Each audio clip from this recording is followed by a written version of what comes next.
হ্যাঁ আমি ফোলার অপেক্ষায় দাঁড়িয়ে। Hello everyone, welcome to my another mini blog. সকালবেলা উঠেই সাজগোজ শুরু হয়ে গেছে। সাজগোজ মানে রেডি হয়ে নিচ্ছি। আর দেখলাম হচ্ছে গায়ের তেলটা শেষ হয়ে গেছে আর রুষা রুবেলের শ্যাম্পুটা, এটা ঝটপট করে অর্ডার দিয়ে দিলাম ব্লিঙ্কিট থেকে। এই শীতকালে যদি আমি তেল না মাখি আমার স্কিন হয়ে যাবে পাথর। আর লিলি তো দেখো না, সোফা থেকে নামছে না, এত ঠান্ডা বলে।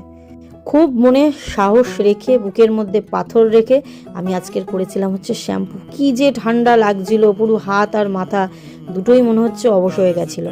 তোমাদেরকে তো বলাই হয়নি এত রেডি হয়ে কোথায় যাচ্ছি। আমি যাচ্ছি হচ্ছে আমার শ্বশুর বাড়ি, মানে রুষা রুবেল দেখা করতে এসছে ওর ঠাম্মির বাড়ি। ঠাম্মি অনেকবার করে বলেছিল আর ওরাও প্রচণ্ড হারে মানে বারে বার ঠাম্মিকে ফোন করে ঠাম্মির সাথে দেখা করব বলে, দিদি ভাই জয় দাদা এদের সবার সাথে দেখা করব বলে ওই যে আজকের এসছে।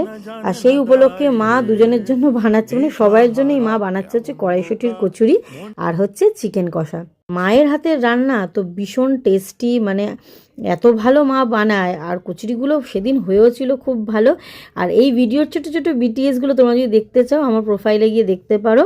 লুচিটা ফোলার অপেক্ষায় দাঁড়িয়ে আছি, দেখো না, মানে ক্যামেরাটা স্ট্রেট নিয়ে দাঁড়িয়ে আছি কখন লুচিগুলো ফুলবে। শীতকালে কড়াইশুঁটি খেলাম না তো কি খেলাম, সেই পুণ্যটা আমার শাশুড়ি করে দিয়েছে এবছরে। কারণ মা আর বানাতে পারিনি এবছর, তো যাই হোক আরেক মা বানাতে পারিনি, তো আরেক মায়ের কাছে খেয়ে নিলাম।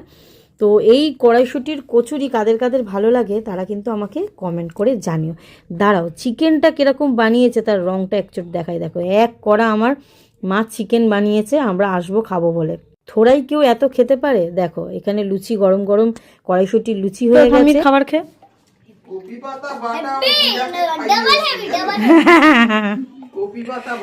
টাটা করে দাও, যাও ঠাম্মিকে টাটা করে আসো, যাও ঠাম্মিকে। ছেলের তো বায়নার শেষ নেই। ডায়েরি একটা কোথাও দেখেছে, সেই ডায়েরিটা এখন নতুন করে কিনবে বলে সেই ডায়েরি নিয়ে ওর মাথা খারাপ। যাই হোক ওই কান্নাকাটি নিয়েই আমি এখন বাড়ি ফিরছি। আছে হচ্ছে কালকে ওদের স্কুল।